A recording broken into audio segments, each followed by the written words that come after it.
Hello, everybody.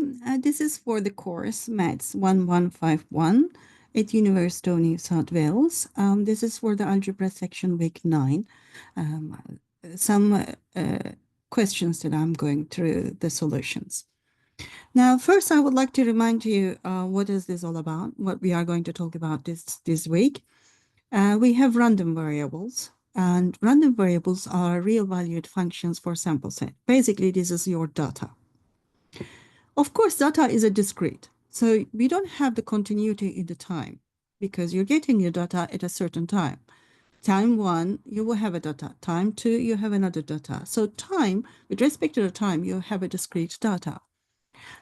And these are the points. If the time goes by, for each time, you will have some data points. So this is really discrete. When we smooth this out, which means that we are just drawing these data set points with respect to the time, you will have a continuous map. Why would you like to have the continuous map? Because we would like to use more sophisticated side of the maths, more about the functions. We can generalize things more better rather than focusing on certain data. If we can make a similarity of the data and make a more coherent theories, coherent way to handle the data, because the data changes all the time over the with respect to the many other different factors. So we would like to uniform, we would like to understand it. When we are understanding, we would like to use the more what is known, what we worked on the maths. That's what we are doing, the continuous. So we can use the signs, we can use exponential, we can use these kind of functions to deal with.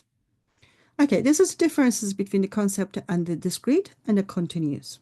Now, a probability distribution is the data and given by the frequencies. So you have many different data. So you need to think about them as a block of the frequencies. You can take the intervals for your data, not for the time, but for your data. Look at all of your data that you would like to understand, and then you make the certain intervals and how many data goes into that interval. That will give you the frequencies. And those frequencies, when you smooth it out, you will get a function like this. And this is the probability distribution. So the probability distribution is the function that you're getting out of the frequencies when you looked at your data. That's what it is. So the probability distribution is defined as the area underneath that curve. So if you have any point like x is equal to x0, which is your data point, and if you think that the probability of the random variables, what is the probability of the random variables, which is smaller than or equal to x0, is the area underneath of this frequency curve and before x0. So this is the definitions of the probability distribution. Probability is smaller than or equal to random variable smaller than or equal to x0 is the area underneath it. Because of the sum of the all probabilities is 1, this is the requirement for the probabilities. Probabilities have two requirements. One, probabilities has to be between 0 and 1. And 2, when we sum up the all probabilities in that event, you must have 1. It's like a percentage. If you sum up the percentage, it has to be 1. So because of this probability being a probability, when summing up all probabilities is 1, it means that the whole area underneath the curve is 1. That's what it represents. Representing of the area underneath that curve is 1 is equivalent to representing of the sum. So in the discrete term, we have sum. In the continuous term, we have integral. Okay, so this is a definition. And if you want to find out this little area here, this will be the bigger than, probability of bigger than.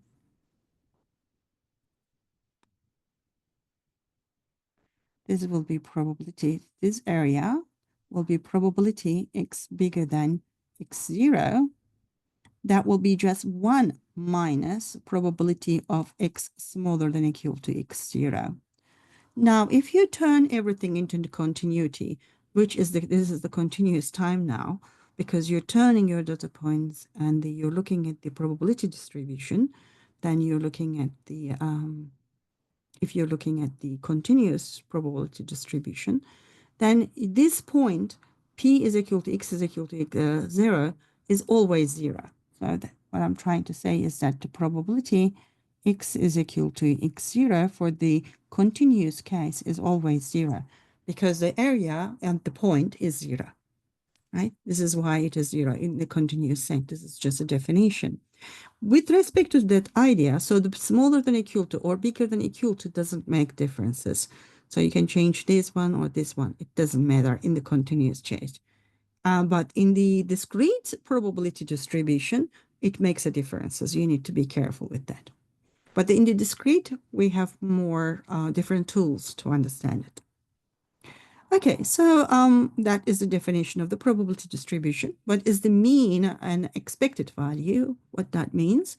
The expected value of the random variable x is given by the formula summing over all probabilities times the data. Data representing the that block, whatever that block that you want to say. Well, you will choose a representative in the block.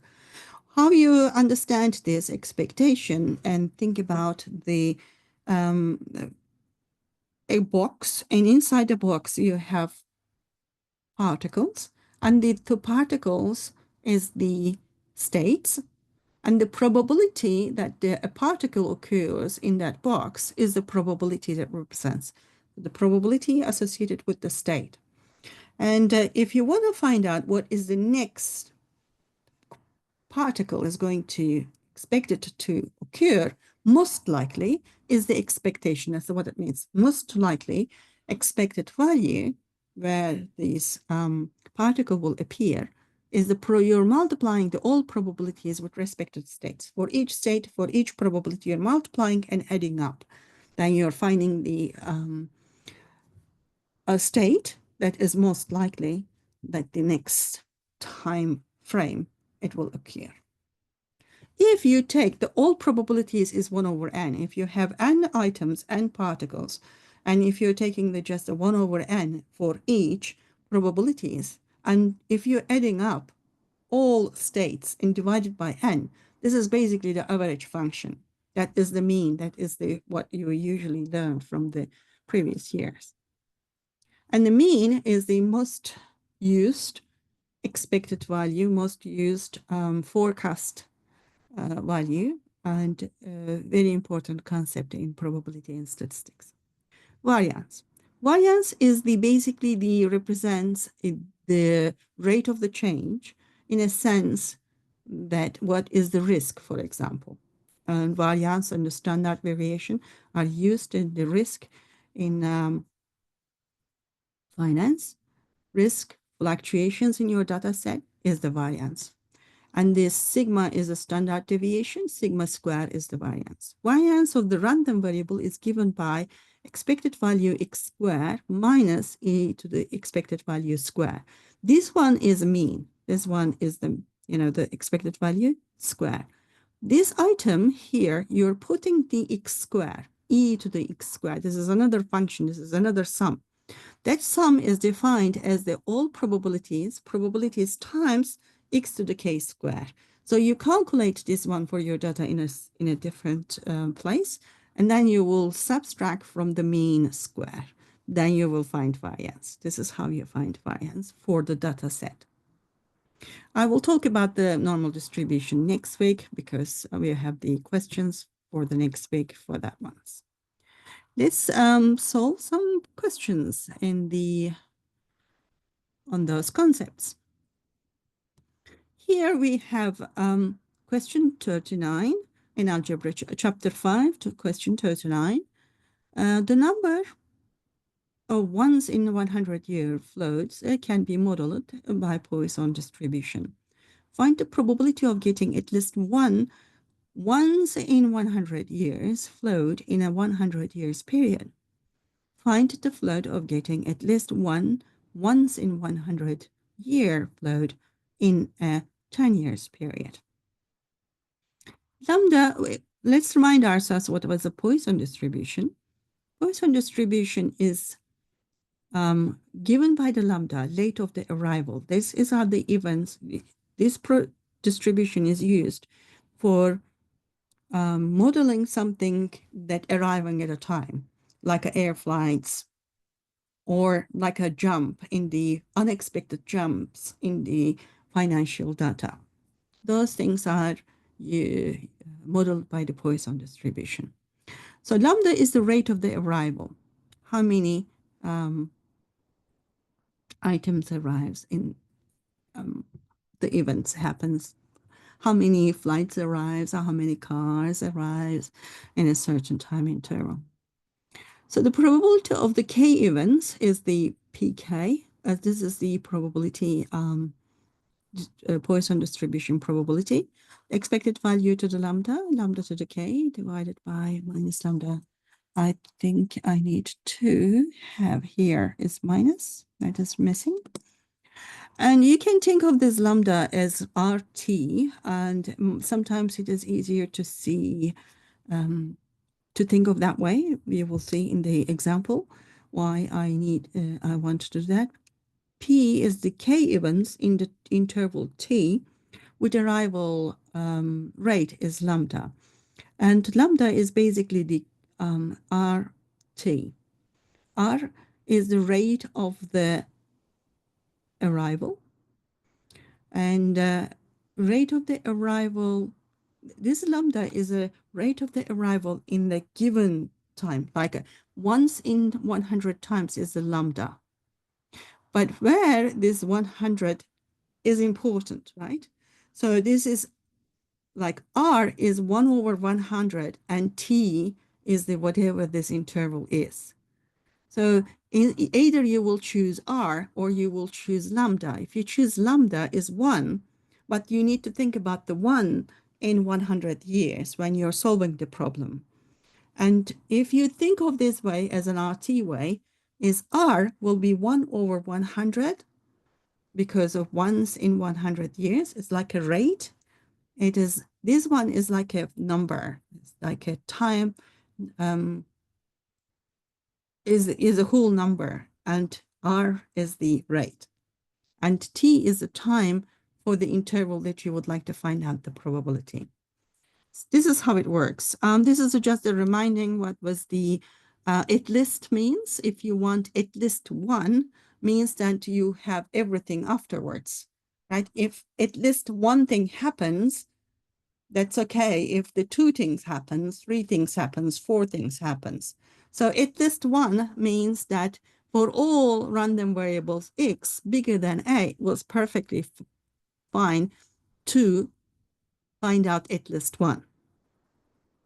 But if you have p, a random variable x bigger than this certain number, certain a or event, whatever, then this is because the whole area is 1. So p x bigger than a will be the 1 minus x minus a. So we are going to use this formula in the solution. So I just would like to remind you. So what's happening here? So the R is 1 over 100. Lambda is equal to 1 in 100. R is 1 over 100. So P at this one event in 100 years with the rate R is equal to 1 over 100. This is rate of arrival in terms of the ratio. 1 minus, because of this thing, everything probability x bigger than 1, right? Bigger than 1. It can be written as 1 minus p, k is smaller than 1. Now this is a discrete. Why it is discrete? Because it's a Poisson. Poisson distribution counts the arrivals. Current 1 arrival come, 2 arrival come, 3 arrival comes. It counts the arrivals. It is a discrete concept. Poisson distribution is a discrete distribution. So when k is smaller than 1, it will give you something different. But in Poisson distribution, we need to think that k is equal to 0 is also a possibility, right? 1 minus probability k is equal to 0 is the things that we would like to calculate. That's the calculation. For p k is equal to 0, means that k is equal to 0 in t is equal to 100 years with the rate r is equal to 1 over 100. This is a Poisson distribution formula. When t is equal to 100, r is equal to 1 over 100. R is the rate of the arrival as a percentage. And this is the time interval that you would like to calculate the Poisson distribution probability. And when you plugged in, you will find 1 minus e minus inverse. Okay, and then the probability of at least one event in 10 years with a rate of arrival 1 over 100. Again, from the above reasoning, we have 1 minus p, k is equal to 0. But in this case, t is equal to 10. So r is equal to 1 over 100. T is equal to 10. And the Poisson distribution formula plugged it in. And then we found this result. I hope this is clear. Okay, let's have a look question 41 together. Now we have x is a discrete random variables with Poisson distribution with the parameter lambda. And we would like to show that E expected value of x squared is this sum. And expected value of x squared can be formulated by opening up this sum. We would like to calculate this one. And the variance is equal to lambda. So we are going to find out any equations related with the sums. So we are going to play with the sums. What we know by the definitions of the expected value of x is the sum. So this is not finite, infinite actually, because since it is discrete, it will end in somewhere, whatever the k is. So maybe I shouldn't, for the,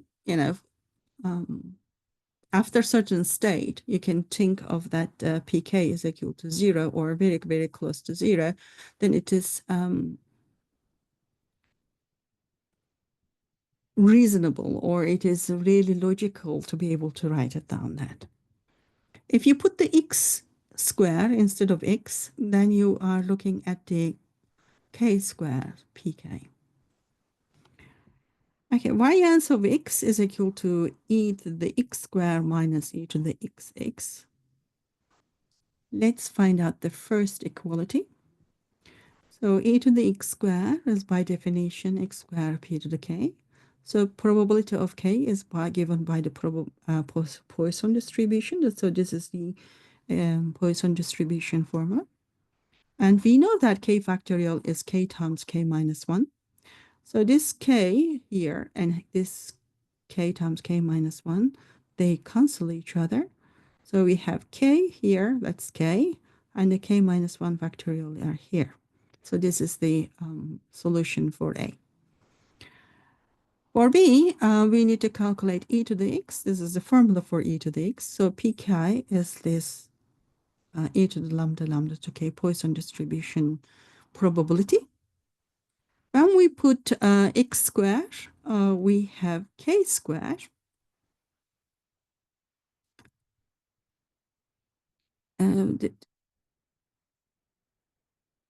Lambda to the x square. I think this is what we want to prove. We would like to prove that this is correct.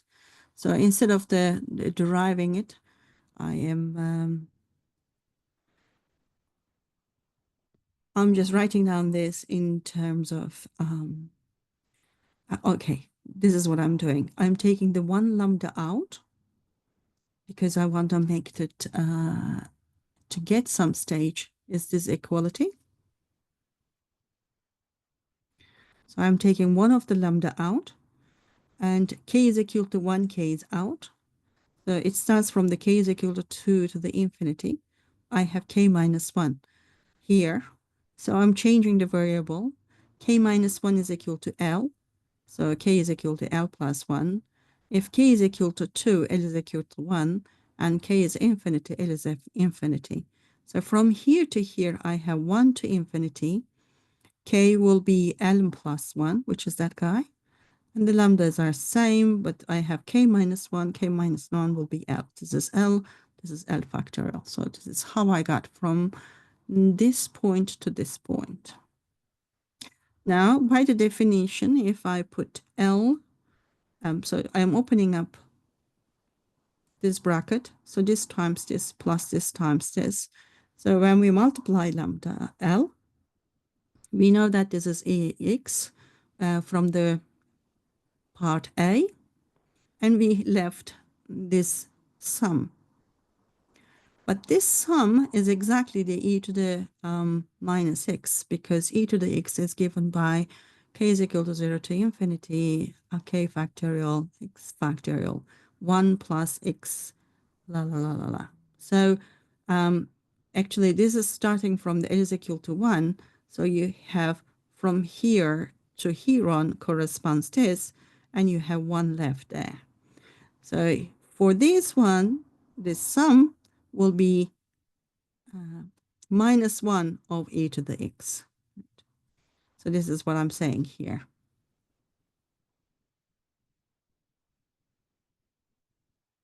This one here will be just minus 1 of e to the lambda. So we have e to the minus lambda here, expected value ax coming from here, and we have minus e to the lambda by multiplying this. Here we are. And then this times this, we have e, this is e r lambda. When we have e minus lambda, when we are multiplying, we will have 1. So we have lambda e to the x plus 1. If you take the lambda, this times this and this times that, we will have lambda e to the x plus lambda. That's what we wanted to prove for the section B, and that's what it is. Okay, for the variance, we would like to calculate ex squared minus e to the x squared. So expected the mean square, and this is the e to the expected value on x squared. So we know that this one, we just plugged in this one here, and this one here, e to the x squared, can be written as lambda. So this is what we are going to prove it here. So e to the x lambda squared, this is lambda squared. E to the x is given by the sum, k times the Poisson distribution, this is pk. And e to the lambda, if we take it out, because there's nothing, there's no k here, so I can take e to the minus lambda out. I have this equality. And this one, I can rewrite them in as e to the x. And okay, the dimensions doesn't fit. For the dimension to fit, change the variable k minus 1 is equal to L. Then this sum will be exponential to the lambda. Exponential to the lambda, exponential to the minus lambda, that will give you 1.